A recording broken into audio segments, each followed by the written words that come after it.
What I perceived as a limitation became a liberation once I realized I was confined. This master patch has turned my Buchla composition on its head. On my other synthesizers, I'll sit down with a composition in mind. I hear a melody in my head, I put together, and based on a song structure, I use traditional composition techniques. I use sequencers and arrange, and I end up with something that is a vision realized. With my Buchla, I don't do that. I like to patch it. I like the tactile experience of plugging patch cables in. I follow the sound as I start turning knobs, putting cables in places, and I hit the save preset button. It's sort of like clicking like on Facebook. When I'm done with something on my Buchla, I pull all the cables out and I move on to the next thing. And whatever I created, if it's not recorded, it's lost forever. But approaching this master patch forced me to think beyond just the next patch cable. It's more like a game of chess. There's an end game. And I need to be able to leverage this same patch over and over and over.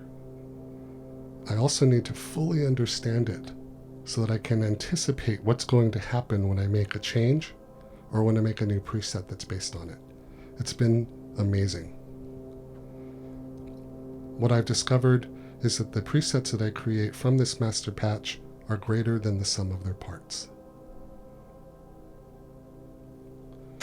There are two presets that I'm playing today. This first preset is based on, or inspired by, science fiction horror soundtracks of the 80s, like James Horner's Aliens. The second preset is inspired by space music and Tangerine Dream's Phaedra. This patch is set up with the brain of the Studio H control and signal router. This module is 2 matrix mixers, one for audio and one for CV. There are 6 inputs and 5 outputs per section. All of my control voltage sources and all of my audio sources are routed through this module. I only have one declared connection from a module to another that doesn't go through the control signal router, and that is a pulse output from the 251E to the 281E for a particular sequence. The 223E tactile input port with its touchplate controller is how I'm sending CV into the modules through the control and signal router. I do very little actual mechanical interaction with the modules while I'm playing this. Occasionally I need to adjust volume of something, but I tend to not modulate with this master patch. I let all the modulation occur within the modules themselves. And the reason for that is because with using this base patch, this master patch, I can create new presets that have those interesting and different modulations in them. But then, of course, if I'm performing live, I can twiddle knobs, make changes during the performance, and then be able to go back to the preset just the way it was when I started. So if I perform this same piece twice, it starts from the same point. That's one of the wonderful things about the preset management bus in the Buchla 200E. For these 2 presets, I'm using 3 sound sources. The Buchla complex waveform generator 261E, the Buchla 259E twisted waveform generator, and the Studio H dual programmable oscillator, also known as the 258E. For control voltage sources, I'm using the Buchla 251E quad sequential voltage source, the Buchla tactile input port 223E, the Keen Association quad transevent generator 282E, and of course the Studio H control and signal router. Audio modulation is provided by the Buchla 285E frequency shifter balanced modulator and the Buchla 291E triple morphing filter.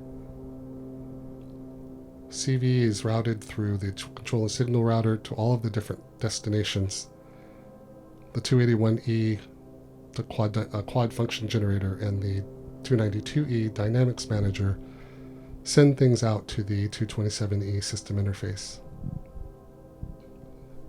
One important detail is that the 227E has, I'm using 2 channel outputs from it, A and B, or 1 and 2. They go to the front. A and B are the front, C and D are the back, because this is a quad mixer. I have one channel going to one set of effects, and the other channel going to a different set of effects. I got that idea from Steve Horlick, who was on our show last month. So there's no stereo panning for this because I didn't set that up. But if you can imagine, in my DAW, I have a delay on one channel and a reverb on another, and I mix them inside the 227E, which I could also do with CV. What you're hearing right now is the drone on preset 1. This is the 259E with modulation at audio rate, and it's morphing between the 2 different timbre sections using a triangle-shaped function from the 282 quad trans-event generator. The next timbre that goes on this preset is the really squelchy, interesting filter sweep on the 261E.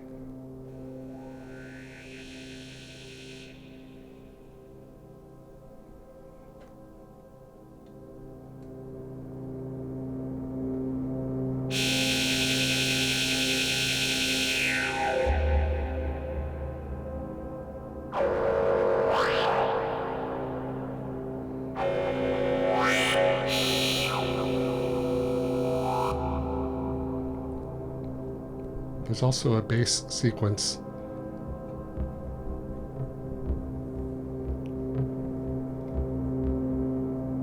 The combination of the slow modulation of the morph on the 259E and the somewhat lumbering, loping bass line with the short pulses from the 251E are supposed to build some tension. And then there's an interruption by this very loud and squelched sound from the 291E filter with the resonance turned pretty far up.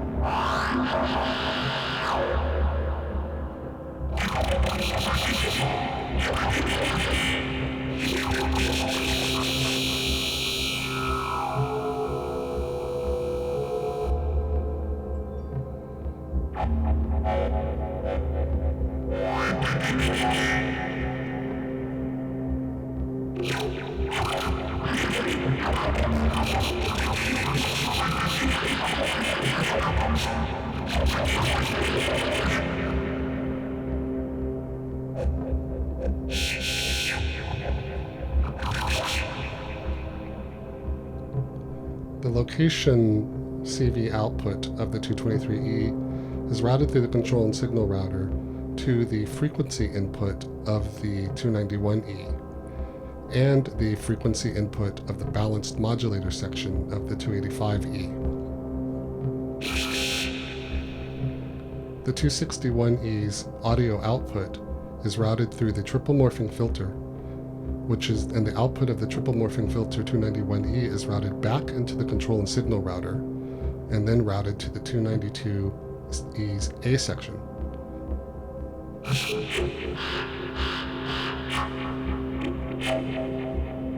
The pulse output from the 251E is routed into the control and signal router and then sent to the A section of the 281E, and that gives us this envelope. The 251E's pulse output is also going directly to the 281E on the B section for that lumbering, loping percussion.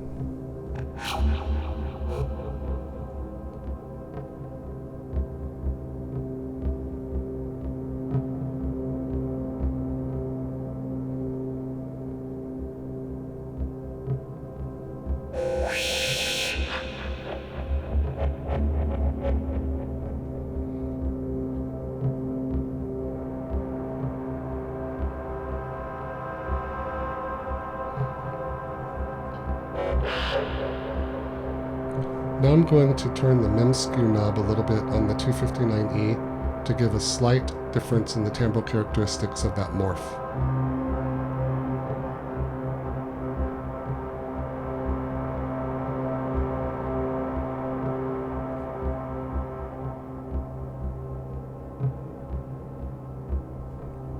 Adds a bit of tension.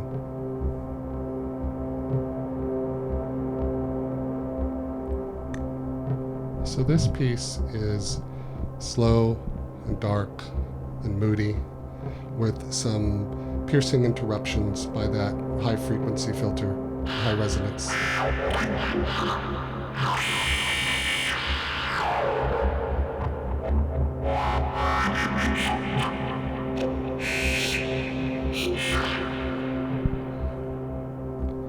So that's what preset 1 sounds like. Now, I've made some changes on the knobs, but I'm not going to save any of those. And now I'm going to jump straight to preset 2.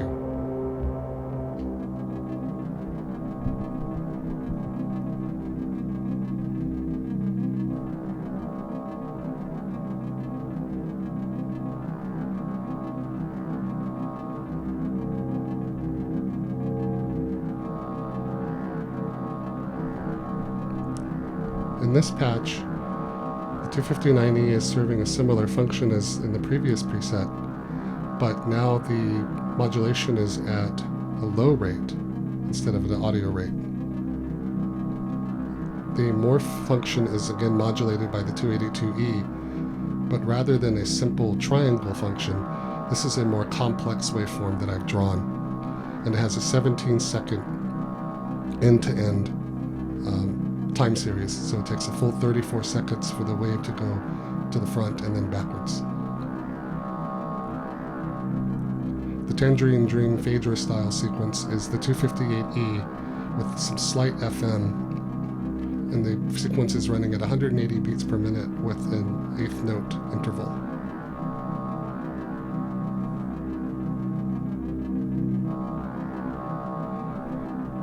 The 261E is running through the frequency shifter 285E in the balanced modulator section. I'll bring that up.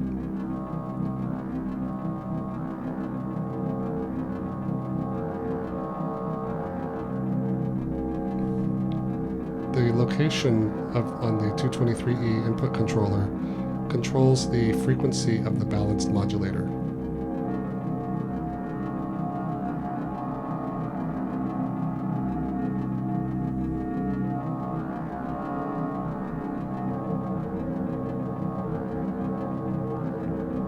And each touch plate is outputting a different control voltage value to set pitch on the 261E.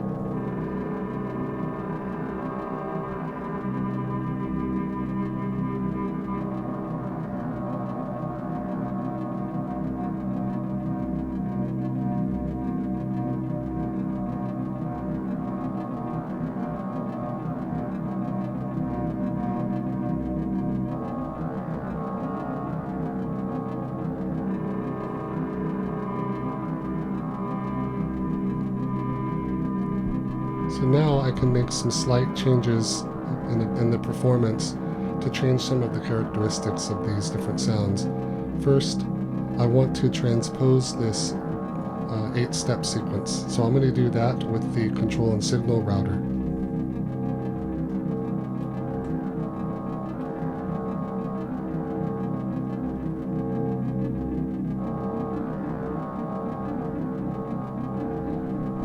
So by attenuating the output of the control and signal router, I'm able to transpose that sequence down. I'm not exactly how many semitones that is, but I think you can hear it.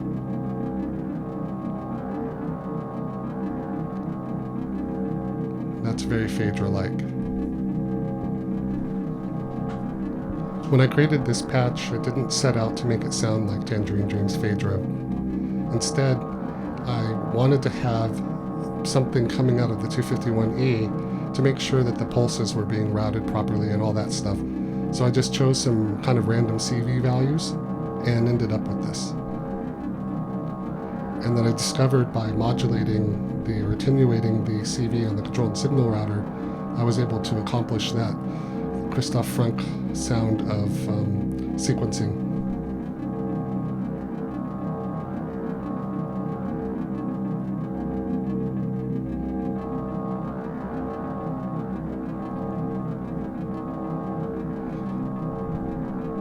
Now I'm going to make a couple of small changes just to see how this patch can evolve in a performance while still maintaining all of the same patch cables. So I'll just change a couple of parameters, like on the wave shape on the 259E's modulation oscillator.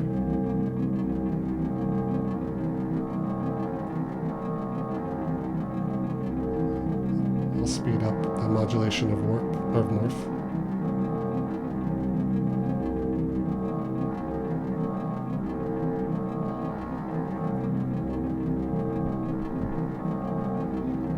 So that sounds pretty good. I could save that. I don't want to. I want to keep these presets all the same way they are. But what I can do now is I'm going to go back to preset 1.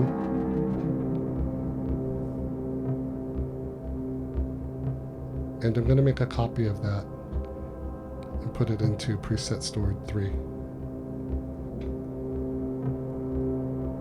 So this is the exact same preset as in 1, but is now stored in its own section. So we can take this master patch using preset 1 as an inspiration and start doing some interesting and different things.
Now, something really crazy about the control and signal router is it has a randomize function.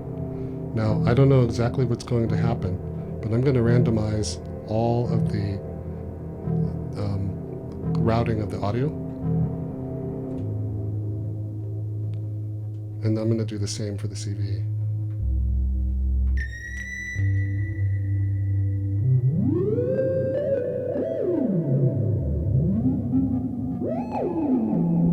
I'll save that.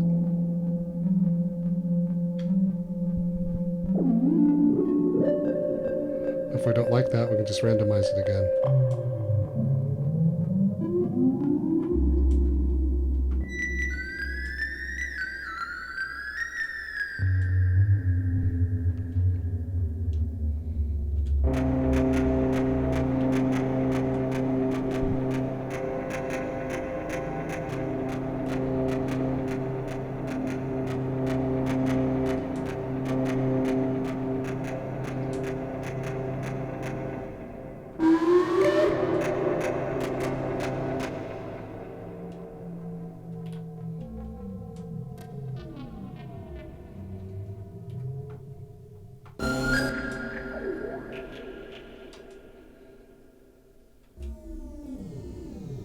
It's really interesting.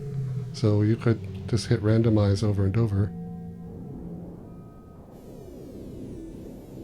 and end up with all kinds of different sounds just by changing the routing of the CV and audio. So again, I'm not changing any patch cables with this. I'm just pressing random to get different CV values and audio values.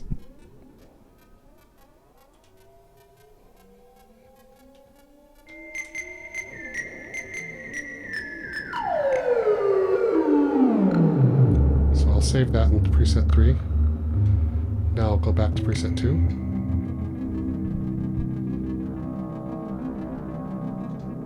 Preset 1.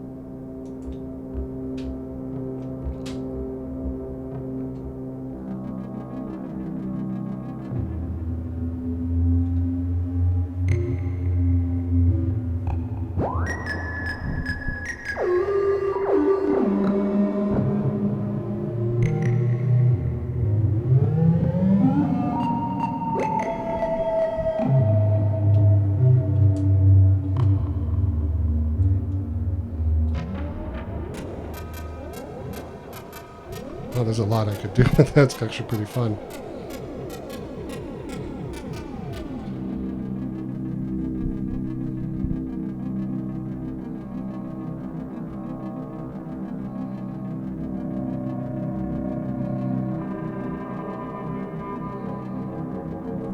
So let me explain how this is routed. The core idea is that I wanted to have a minimum amount of stacking, as I mentioned previously, and I wanted to be able to logically follow where things were going. Now I can tell you a couple of things I discovered here. One, the placement of the control signal router would be, I'm kind of sensitive to that now because it's really hard to see when I'm looking at it because the cables are in the way and I have to trace the cable from it. So I think using graph paper and charting out the routings would be really helpful here. Because while I know what's going on, if you were to ask me what's coming out of A or what's coming out of 1 and what's going into A, I'd have to go and look at my notebook to find out because it's not obvious. I also tried to, by trying to minimize stacking, I realized that the decisions I made about routing became somewhat of an albatross around my neck. So I'm routing pulse from the CV out of the control and signal router, and it's going to section A on the 281E. But if I have pulse coming out of the two places, the 223E and the 251E.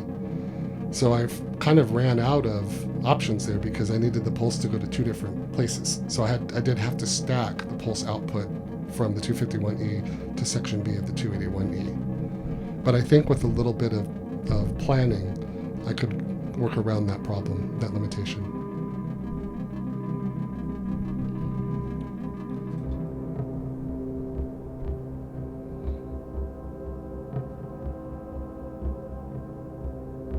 I feel like there are a lot of really great possibilities with this master patch. There are some things that I would change, of course. For example, I feel like there are some real opportunities in the triple morphing filter to use its stage advance, its built-in sequencer, to really add some compelling characteristics to the patches that are using the 291E, like this one. So if it advanced on a pulse, or if it had a repeating sequence on its own, that would be really interesting. I'd also like to route more signals into the triple morphing filter. So one way I could potentially do that is by using the submixer in the 227E, or having dedicated routings from the different oscillators directly to the 291E. But I found that that is somewhat limiting because like in the second preset, I didn't use the 291E at all.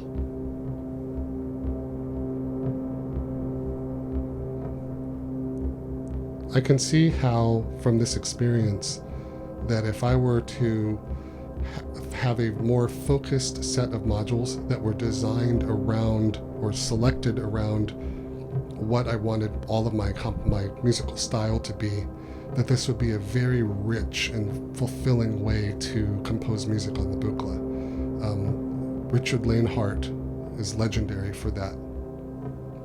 And of course, Suzanne Ciani has the same essential patch from performance to performance, and she knows that one by heart, so she was able to route the cables every time she performs.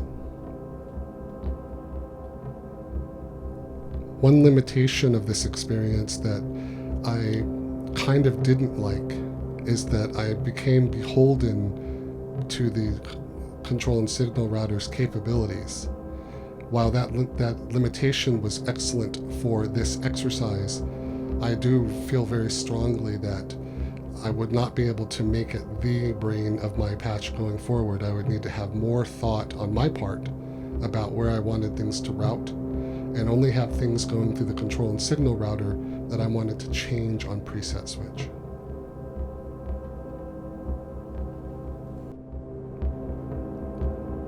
Another thing I would do going forward, if I were going through this exercise again, is I would take advantage of the quad control voltage processor. By routing through that, I could get a lot more control and flexibility over the control voltages without having to depend on the control and signal router so much. So for example, I could route multiple radio sections of the 223E through the control voltage processor before sending that into the control and signal router to go to its various destinations. And then of course that would give me the flexibility to stack directly from the 254E control voltage processor into other things. And while I chose specifically to limit the amount of cable stacking for this segment, there's nothing stopping me from stacking cables a mile high if that's what I want to do.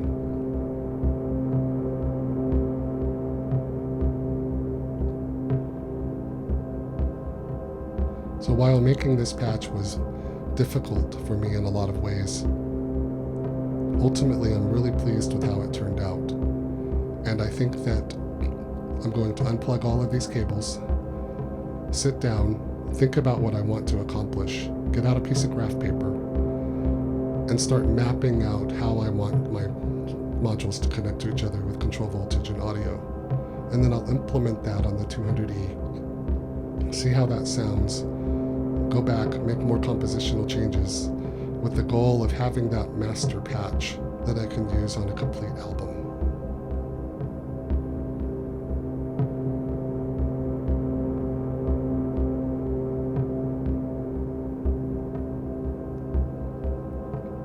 I have to say that the thing about the Buchla 200E, its preset manager, I never really took advantage of it in the ways that I think Don intended until I did this master patch.